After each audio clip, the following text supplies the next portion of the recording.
सकाळु उठिला मात्रे breakfast आम कौन तैयारी करबा एटा गोटे समस्तंकर बहुत बड़ा टेंशन। आज मु आपण मान सहित बहुत ही simple easy breakfast recipe share करी जोटा कि कम समय कम सामग्री रे तैयारी होबो, कम तेल भी आम ए यूज करमती नुह कि आप सकाळर ब्रेकफास्ट यहाँ तैयारी करेंगे, इवनिंग स्नैक्स रे तैयारी करेंगे, पिलांको टिफिन बॉक्स रे दे पारिबे, समस्त को खाइबा बहुत पसंद आसीबो। तो चलते स्टार्ट करिबा आज रेसिपी। सबुठ प्रथम आपण समस्त को वेलकम करछि मो चैनल दमयंती किचन रे। जदि आज रेसिपी आपण मानको पसंद आसीबो वीडियो को लाइक करिवे, शेयर करिवे, जदि चैनल रे नुआ अछंती सब्सक्राइब करनेबे। एई जलखिया तैयारी करिवा पई एठी मो गोटे गिना अटा नेली आ से सेम गिना रे ही हाफ गिना मो मैदा नेछि। आपण चाहिले केवल अटा रे ही एई जलखिया को तैयारी करि परिबे किबा केवल मैदा रे भी तैयारी करि परिबे। एबे हम एथिरे लूण ऐड करबा आ कड़ा जीरा चामच रो 1/4 एथिरे ऐड करबा। सब जिनस को भल भाव मिक्स करनबा। कड़ा जीरा पकेले यार टेस्ट बहुत बढ़िया आसीबो। एबे हम एथिरे 2 चामच घी ऐड करबा। एठी आपण घी जगह तेल भी नहीं पारिबे, किंतु घी देले खास्ताटा बहुत बढ़िया से हुए, तो सेति पे मु घी नेछि। एबे आमे सब जिनस को भल भाव मिक्स करनबा। एठी देखंतु मु जेमति मिसौछि ए भलिया करबा, हेले हमर एटा बढ़िया से खास्ता हबो आ हमर जलखियाटा बहुत बढ़िया तैयारी हबो, खाइबा पई बहुत बढ़िया टेस्ट लागिबो। तो ये एबे पानी देके आमे याको भल भाव दଳି नबा। रुटी तैयारी कला बेले अटा दला जेमती करंती बास सेही भलिया ही अटा को आमे दळिबा। गोटे थर आमे अधिक पानी दबानी, अल्प अल्प पानी देके अटा को पूरा स्मूथ करके दळि नबा। पिलांको टिफिन बॉक्स पई एटा बेस्ट रेसिपी, आपण निश्चय ट्राई करंतु, कारण सकाळे आमे रुटी की परोटा जहाँ भी देले भी दिन बेलू सेटा सुखी केमती हो जाए, तो ये टाइप रो तैयारी करके जदि आपण देबे सेमान को खाइबा पई बहुत पसंद आसीबो। निश्चय ट्राई करिवे। अटा एठी दळा रेडी हो जाइछि आ याको मु हाथ में प्रेस करी भल भाव में दଳି देछि। याको कभर करके आमे रखिदबा, सेपटे आमे स्टफिंग तैयारी करबा। स्टफिंग तैयारी करबा पई एठी मु तेल नौछि, तो ये मु आलू अधिक नहीं बोली तेलर क्वांटिटी भी अधिक रखुची। आप तेलर मात्रा कम बेसी करेंगे, जेहेतु यह आम बिना प्याज रसुण तैयारी कर मुझे रिफाइन तेल नहीं, या जगह आप सोरिष तेल नहीं पारे। तेल गरम हो गला। एबे आम ये ऐड करबा हाफ छोट चामच जीरा, हाफ छोट चामच सोरिष नबा आ ये मुझे बुट ऐड करी हाफ चामच। बुट देले बहुत बढ़िया फ्लेवर आसीबो।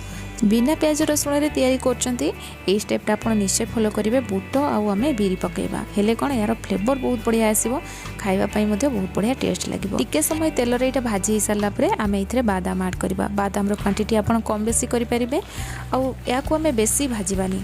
बुट बिरी एगुड़ा जमी डार्क कलर न हुए, माने धीरे धीरे यहाँ भाजी होती कलरटा तार ऑटोमेटिक पड़े आसो, फ्लेवर भी बहुत बढ़िया आसो। से प्रथम अधिक भाजबानी ना यहाँ डार्क कलर हो। आम ये हेंगु पकेले चामच 1/4, गोटे चामच ग्रेट करके अदा रखी ऐड कली, भुसुंगा पत्र को काटिक रखी ऐड कली, 2टा कंचा लंका को मुझे फाड़ करके ऐड कली। या भल भाव मिक्स करनबा। एबे आम ये टमाटो ऐड करवा। गोटे मीडियम साइज रो टमाटो को छोट छोट काटिकी मुझे ऐड करछि। याको आम मिक्स करनबा। टमाटो को टिके सॉफ्ट करवा, आम से पर्यंत भाजवा। तो ये देखो टमाटो धीरे धीरे पूरा सॉफ्ट हो गला। एबे आम ये कैप्सिकम ऐड करवा। जेहेतु बिना प्याज रसुण करछंती कैप्सिकम देले यार टेस्ट और तार फ्लेवर भी बहुत बढ़िया आसीबो। आपण थिले ऐड करेंगे ना स्किप कर पारिबे। एबे कैप्सिकम को पकईके हाई फ्लेम रे आम जस्ट 30-40 सेकेंड भाजवा, बेसी भाजवानी। एबे आम ये लूण हलदी पकेबा, काश्मीरी रेड चिली पाउडर पकाउछि। आपण चाहिले राग लंका गुंड इथरे ऐड करि परिबे, जेहेतु कंचा लंका देछि मु आउ राग लंका गुंड इथरे ऐड करूनी। काश्मीरी रेड चिली पाउडर देले इथरे कलर बहुत बढ़िया आसीबो। एबे आम इथरे आलू ऐड करबा। तो आलू को मु सिझेई रखतिले, ताको चोपा बाहर करके चोकर नहीं। एबे इथरे आमे पकेइके याको भल भाव में मिक्स करनबा। जदि आपण सकाळे तैयारी करछंती राति रे आलू को सिझेई रख देथिबे, आपन को बहुत इजी हबो ए जलखिया तैयारी करिया पई। तो एटी सब जिंस मिक्स हो गलानी। देखंतु बिना प्याज रसुण रे याको आमे तैयारी करछंती, किंतु खाइबा पई बहुत बढ़िया टेस्ट लागे, पूरा फ्लेवरफुल रहिछि। तो लास्ट रे आमे इथरे गरम मसला हाफ चामच ऐड करबा आ किछि धनिया पत्र। याको भल भाव में आमे मिक्स करनबा। आपण एटी जहा घरे ऐड करेंगे, जदि भी नथिबो को जिनसटा स्किप करने कि आप पियाज रसुण देकी भी तैयारी करें। एबे आमे सब जिनस को मिसई नेले। आउ एठी देखंतु हमर आलूर स्टफिंग बहुत ही टेस्टी आ फ्लेवरफुल तैयारी होकर रेडी हो गला। एबे चलतु आम सेपटे अटा दला को चेक करनबा। आमर दला भी पूरा स्मूथ हो जाइए। देखंतु याको आउ टिके हाथ में भल भाव में दଳି नबा। एबे इथरु छोट छोट आम गुड़ा तैयारी करबा, जेमती आम पूरी करंती बस से भलिया गुड़ा तैयारी करबा। तो ये मुझे सब गुड़ा एमती रेडी कर नहीं, आको एमती हाथ में प्रेस करी आम रेडी करदबा। याको आम पूरी साइज रे ही बेलिबा। तो अल्प अटा पकईके ये देखो पूरी भाया मुझे बेली नेली। बहुत इजी या तैयारी करवा बेसी मोटा रखबानी कि बेसी पतला करवानी एक्जाक्ट पूरी भाया ही आम तैयारी करवा। एबे आम ए स्टफिंग ऐड करवा। तो ये आपड़ जी स्टफिंग चाहते से अनुसार ऐड करेंगे। मुझे तो बहुत भरी भरी की पूरा स्टफिंग देती। स्टफिंग दे सारा पर या आम ऊपर को उठेबा बाँ हाथ में धरवा आउ डाण हाथ में एमती देखु मोड़ी मोड़ी के ऊपर जो आम एक्सट्रा अट्टा को बाहर करनबा और हाथ में एमती प्रेस करनबा। बहुत सिंपल एडा तैयारी करवा किसी भी सेमती कष्ट ना।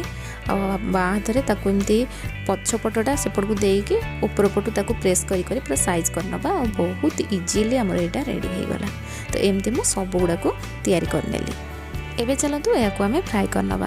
फ्राए करने मुझे पैन बसई नहीं और रिफाइन तेल नौ। आपड़ ये कम तेल देकी भी या परोटा जमी सेकती से भाई आप तैयारी करेंगे। सेमती भी खावाई बहुत बढ़िया टेस्ट लगे। एमती तेल देले कौन यहाँ पूरा क्रिस्पी होगी तैयारी हम उपरटा पूरा क्रिस्पी हम खावाई बहुत बढ़िया टेस्ट लगे। तेल गरम हो गला आम gas flame low to medium करके आम फ्राए करवा। हेले यहाँ पूरा क्रिस्पी होगी तैयारी हम। एबे या आम ओल्टे नवा और ये देखो बहुत बढ़िया एटा कलर आसी।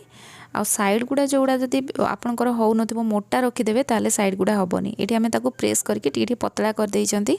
लास्ट जो यहाँ भाजी हम ना बहुत बढ़िया से साइड गुड़ा भी रेडी हो जाइए। जदि आप मोटा रखिदेइचंती चामच रे ताकू धरिकी राउंड राउंड करने हेले यार साइड गुड़ा भी बहुत बढ़िया से क्रिस्पी हो। ये देखो यहाँ बहुत बढ़िया कलर आसी सब गुड़ा रेडी भी हो गला। यहाँ आम बाहर करनबा। नेक्स्ट बैच पुणी ऐड करनबा। तो एगुड़ा बढ़िया कलर होता। सेकेंड जोटा मुझे ऐड करी ताकू बेसी कलर करनी जस्ट क्रिस्पी है मु बाहर कर नहीं। गैस फ्लेम लो करके यहाँ फ्राए करती। बहुत ही सिंपल टेस्टी जलखिया आमर रेडी हो गला। आपण मैंने घरे निश्चय ट्राए करूँ। आज रेसिपी केमती लगे मत कमेंट सेक्शन में जनइबे। जदि भल लगी निश्चय लाइक करके जी। पुणी आसबि नुआ रेसिपी नहीं कि से पर्यंत रोचे। धन्यवाद।